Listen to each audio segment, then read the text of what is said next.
Bonjour et bienvenue à tous. Peut-être vous êtes-vous déjà posé la question de savoir si le travail et les compétences suffisaient à la réussite professionnelle ou si un brin de diplomatie, savoir se placer, se faire remarquer, bref, failloter, était nécessaire pour réussir. Est-ce que le véritable secret du succès serait non pas de s'épuiser à la tâche, mais de savoir plaire à sa hiérarchie?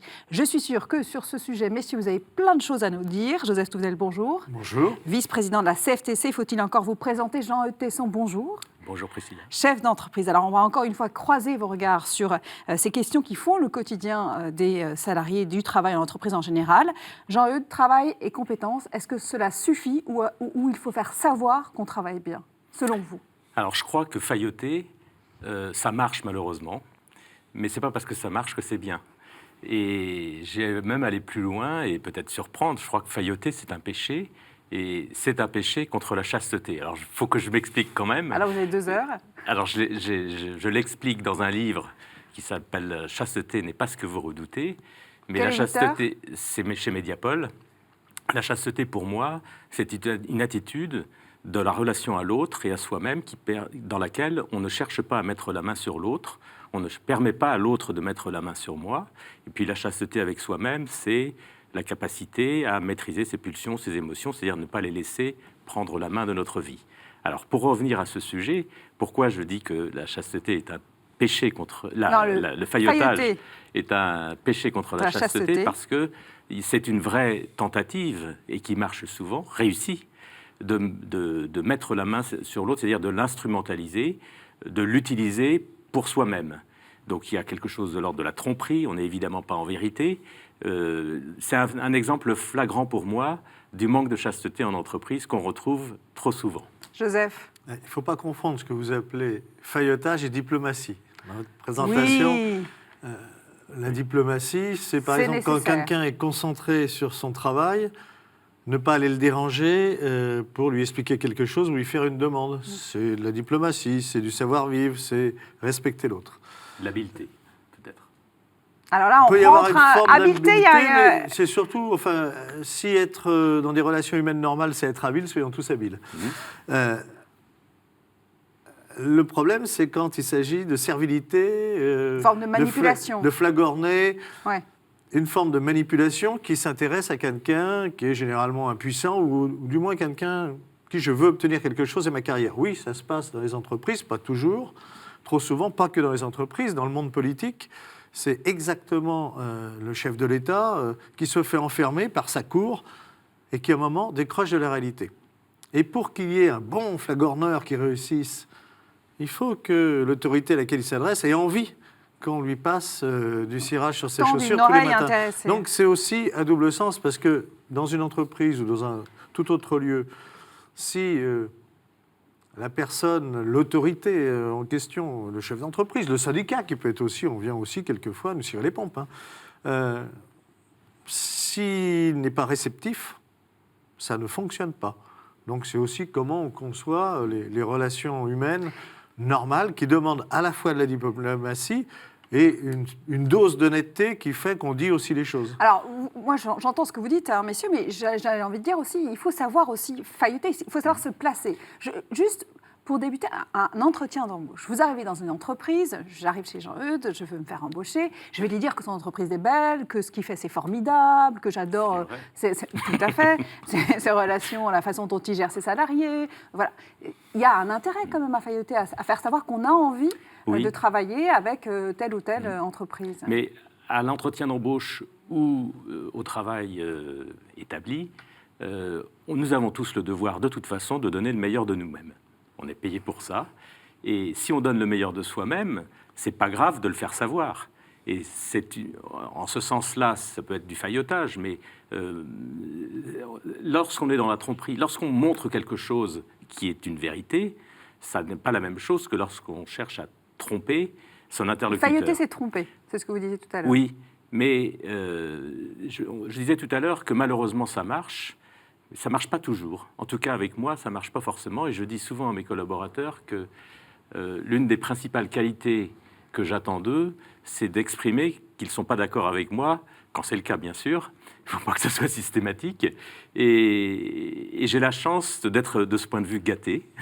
D'avoir oui, mais justement, pour moi, c'est vraiment qui savent vous important. rentrer dedans. Et ça, mon jugement est assez sévère sur ceux que je peux considérer comme faillotants.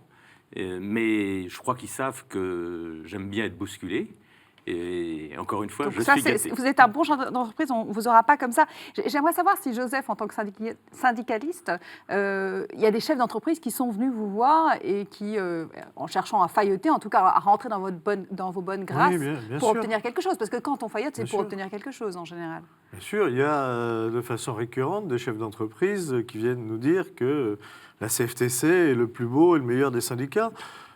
Ce qui est vrai. Il y en a certains qui peuvent le penser, quoique visiblement très minoritaires dans les faits. Mais s'ils s'imaginent un instant qu'on a un doute sur le fait qu'ils vont aller raconter la même chose à d'autres organisations syndicales pour obtenir une signature, voilà, faut pas être naïf non plus, mais ça fait partie d'une société où de plus en plus, peut-être, on va sur le paraître plus que sur l'être. Par exemple, si nous avons des bonnes relations avec Jean-Eudes, c'est parce que Jean-Eudes est un de ces phares de la pensée patronale qui éclaire ce qui nous reste d'intelligence. Voilà. C'est pas du tout du faillotage. C'est pas On du a tout- bien c'est compris que pas vous du étiez en tout vérité, du là, faillotage. pour le coup. Non, mais le problème, c'est cette vérité, s'adresser à l'autre en vérité, sans non plus le choquer. Donc, c'est la partie de diplomatie, savoir s'adresse pas aux gens de la même façon, selon ce qu'ils sont, selon ce qu'ils font, pour pouvoir faire passer le message en vérité. Jean-Eudes.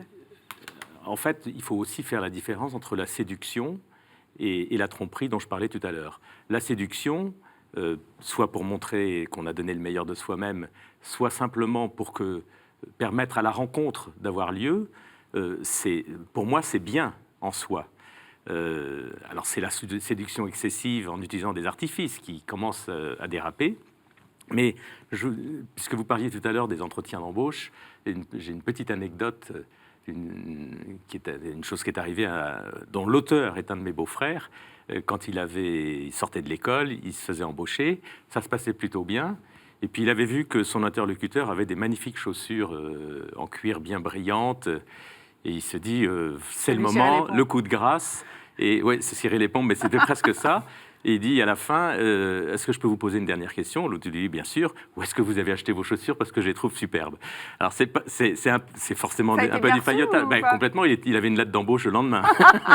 Donc, c'est pour ça que ça marche. Oui. Là, c'est pas grave, parce qu'il n'y a pas eu de tromperie, puis c'était un petit clin d'œil. C'était le petit déclencheur, peut-être. Le petit moment de séduction. Mais ça peut aller loin, justement. Et on observe qu'il y a des gens qui sont en permanence dans cette séduction à tout prix excessive. Il y a une crête, un ligne à ne pas franchir entre cette séduction nécessaire. Notamment, je pensais, quand on veut une augmentation, on va aller faire... voilà. En général, sauf chez vous, les augmentations ne tombent pas comme ça. Il faut savoir pouvoir montrer qu'on a travaillé, qu'on a fait des choses, des belles choses, qu'on a... Donc, il faut faire savoir, il faut être dans ce que vous dites. Oui, mais on nous dit d'ailleurs, j'aime pas du tout le terme, qu'il faut savoir se vendre. Voilà, c'est ça. Effectivement, chacun doit pouvoir montrer ce qu'il a de mieux, ses capacités. C'est normal, c'est naturel. Le problème de ce qu'on appelle le faillotage, c'est qu'il y a une forme de servilité et souvent, fréquemment, ça se fait au détriment des autres. Et donc, ça tue aussi l'esprit d'équipe, ça tue l'esprit de groupe, ça tue la cohésion. Et ça, c'est mauvais pour tout le monde. Et dans une entreprise, c'est très, très mauvais. Dans un groupe, dans une entreprise. En général, mais parce que groupe, ça, le faillotage, on le retrouve dans toutes les strates de la société. Ça tue le groupe. Et donc, c'est beaucoup moins efficace. Mais c'est aussi parce que celui qui reçoit, à un moment donné, aime recevoir ce type de choses. C'est aussi son fonctionnement. L'entretien d'embauche, le coût des chaussures, j'imagine que celui qui fait l'entretien du côté patronal n'a pas la naïveté de croire à un moment donné et puis dire bon, c'est sympa, voilà, il a essayé un voilà, truc. c'est le sourire de l'entretien. Mais personne n'est dupe. Quel est le contraire du faillotage, messieurs? Le contraire du faillotage. Ouais. Ben, c'est la mise en vérité. C'est une relation justement chaste, où on est toujours dans une relation de personne en personne, de sujet à sujet, c'est-à-dire qu'on ne cherche pas à utiliser l'autre, c'est-à-dire en faire un objet. Et je pense que c'est ça la limite entre le faillotage et la séduction, c'est-à-dire si, dès qu'on est dans cette relation de personne à personne, en vérité, dans l'altérité aussi, on est dans une relation chaste, donc saine. Mais en revanche, dès qu'il y a cette once de manipulation, on est à côté de la plaque. Et je pense qu'à terme, c'est pas bon. C'est pas un bon investissement, je pense, le faillotage, même si à court terme, ça peut marcher. Le contraire du faillotage, c'est à un moment donné, il faut pouvoir dire les choses même si ça ne plaît pas. Le faillot va toujours dire des choses qui doivent être reçues, qui vont plaire. Mais à un moment donné, c'est ce devoir de vérité, même si ça ne plaît pas, alors il faut savoir le dire, il faut savoir l'exprimer. C'est des risques en entreprise. Hein. Mais dire, ben non, là, j'estime que c'est une erreur, là, c'est pas bien. Là... Alors, effectivement, c'est pas toujours bien reçu, au contraire. Après, ceux qui sont pas dans la capacité de l'entendre, sur le long terme, c'est très mauvais pour leur entreprise, c'est très mauvais pour tous les groupes qui ne sont pas capables d'entendre les choses à vérité. C'est pour ça que souvent les gouvernements se plantent, parce qu'il y a le phénomène de la cour autour des décideurs, et à un moment donné, ils perdent pied avec les réalités parce qu'ils ne veulent plus entendre que les compliments, genre vous êtes génial, c'est super, votre politique est vraiment extraordinaire, et ils s'enferment. Et ils l'entendent, oui. Ils ne sont plus en vérité, ils sont plus en contact avec eux. La vérité, justement, eux. elle se sent, elle se ressent. Et j'ai aussi une anecdote qui m'est arrivée récemment, dans un entretien de recrutement. Une femme, l'entretien se passait très bien, et à la fin, elle me dit « Je ne peux pas ne pas vous dire quelque chose qui va peut-être vous faire changer d'avis. Je suis enceinte. » Elle prend un risque, là. Et vous êtes le premier à le savoir. Ma famille ne le sait pas encore. Enfin, son mari, je pense, le savait. Et pour cette raison-là, je l'ai recrutée. Pas donc seulement pour cette raison, parce qu'elle avait des qualités, mais... Parce qu'elle est tombée sur un chef d'entreprise. Non, je ne crois pas, parce que, justement, c'est une forme de séduction, quand on est en vérité. Oui, c'est mais vrai. Saine. Mais ça peut amener la confiance. C'est ça. Ça instaure la relation de confiance. Merci à tous les deux. Donc, ne pas failloter, mais être en vérité, c'est le conseil que vous donnent Jean-Eudes Tesson et Joseph Touvenel. À la semaine prochaine.